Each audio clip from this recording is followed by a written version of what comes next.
Welcome to Emma's English.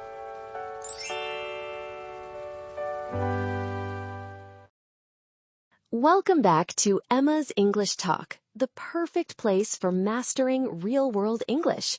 I'm Emma, and I am so glad you're here with me today. Have you ever tried to recreate a gorgeous, glossy recipe online, only to end up with a smoky kitchen and something that looks like a science experiment gone wrong? Trust me, we have all been there. And today, we're having some fun with the hilarious world of cooking fails and that classic gap between recipe and reality. Before we begin, I want you to just relax and listen first. Don't worry at all about missing a few words here and there, because we will have our word tour later to break down all the useful vocabulary. Ready? Let's dive into the dialogue. Hi, Tom. Have you ever seen those beautiful cooking videos online where everything looks so easy and perfect? Oh, absolutely, Emma. I see them all the time on social media. The food always looks so mouth-watering, and the creators make it seem like anyone can do it in 5 minutes. Yes, exactly. Last night, I decided to try one of those recipes myself. I wanted to make a special chocolate cake from scratch because the video made it look so simple. Baking from scratch can be really tricky. How did it go? Did you have all the right ingredients? I thought I did. I bought everything yesterday after watching the video 3 times. But as soon as I started mixing the flour and sugar in a big bowl, I realized I did not have a proper measuring cup. Oh, that is a classic kitchen problem. Measuring is so important for baking. What did you do? Well, I decided to guess the amounts. I thought to myself, how hard can it be?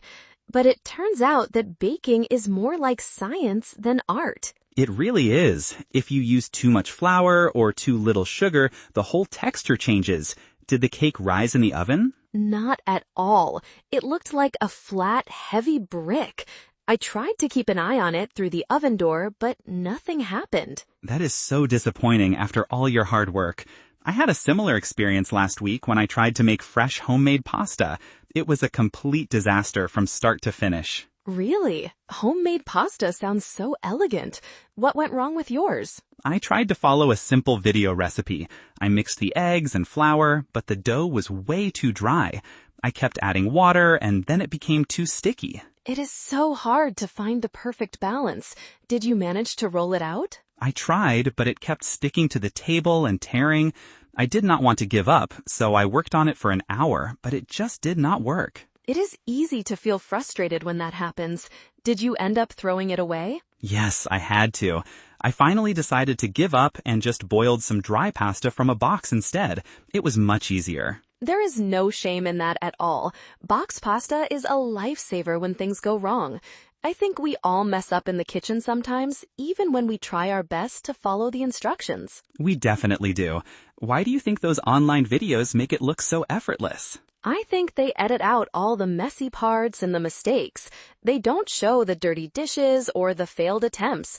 They only show the perfect result. That is very true. They probably have professional chefs helping them behind the camera, and they probably make the recipe 5 times before they get the perfect video. Exactly.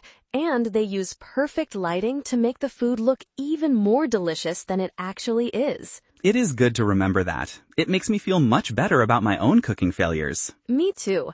My flat chocolate cake didn't taste terrible, at least. We still ate it with some vanilla ice cream. Ice cream saves everything. That's a great way to fix a baking mistake. It really is. Next time, I think I will choose a much simpler recipe, or maybe just buy a cake from the bakery down the street. That sounds like a much safer plan. But trying new recipes is still a lot of fun, even if things don't turn out perfectly. I agree. It's a good way to learn.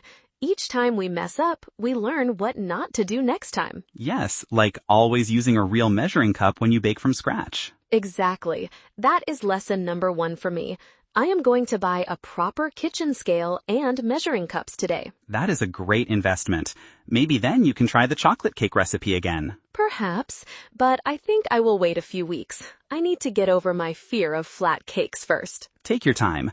What about other dishes? Are you good at cooking normal dinners? I am okay with simple things like soup or stir fry. With those dishes, you don't have to be so precise. You can just taste it as you go. That's my favorite way to cook. You can add a little bit of salt here, some pepper there, and just keep an eye on the stove. Yes, it's much more relaxing than baking. Baking feels like taking a difficult exam where you can't make any mistakes. That is a perfect description. Baking is a test, while cooking dinner is a conversation. You can adjust things along the way. I love that idea. Cooking is like a conversation. We should definitely write that down and put it on a sticky note on the fridge. We should. So, what is your plan for dinner tonight? Are you going to try another online recipe? Definitely not. Tonight, I am making a simple tomato soup. I have made it many times, so I know it will turn out well. That sounds perfect for a cozy evening. No stress, just good food. Yes, and I will not need to worry about measuring everything perfectly. I think I will make some simple rice and vegetables tonight too. Just a basic meal that I can cook without looking at any screens. No fancy recipes for me today. That sounds very sensible. We need a break from the kitchen drama. We really do. It's important to enjoy the process of cooking, not just the final picture. You are so right, Tom. It's about having fun and feeding ourselves, not about making social media posts. Exactly. Well, I hope your tomato soup is delicious tonight, Emma. Thank you, Tom. I hope your rice and vegetables turn out great too. Thanks. I will keep an eye on the stove so nothing burns this time. Good idea. Let's talk again soon about our next kitchen adventures. I look forward to it. Have a great evening. You too, Tom. See you next time. Welcome to our word tour. Today, we are going to look at 6 wonderful words and phrases from our conversation. These will help you sound more natural when you speak English. Our first phrase is mouth-watering. This means something looks or smells so delicious that it makes you want to eat it immediately. Your mouth actually starts to make water because you are hungry. For example, the smell of fresh bread from the bakery was mouth-watering. Our second phrase is from scratch. This means to make something from the very beginning, using basic ingredients instead of buying it already prepared. For example, my grandmother always makes her famous apple pie from scratch. Our third phrase is turns out. We use this phrase to talk about an unexpected result or how something ends up. For example, I thought it would rain today, but it turns out to be a beautiful sunny day. Our fourth phrase is keep an eye on. This means to watch something or someone carefully so that nothing goes wrong. For example, please keep an eye on the soup so it does not boil over while I am in the other room. Our fifth phrase is give up. This means to stop trying to do something, especially because it is too difficult. For example, learning to play the guitar is hard, but please do not give up. Our sixth phrase is mess up. This is a very common, casual way to say that you made a mistake or did something badly. For example, don't worry if you mess up the first time you try to speak English. Practice makes perfect. That is all for our word tour today. Keep practicing these phrases, and I will see you in our next episode. Great job today! I hope you had fun listening to our kitchen adventures. I am still laughing about my flat chocolate cake that looked like a heavy brick. But as Tom and I said, vanilla ice cream saves everything, and there is absolutely no shame in a little kitchen drama.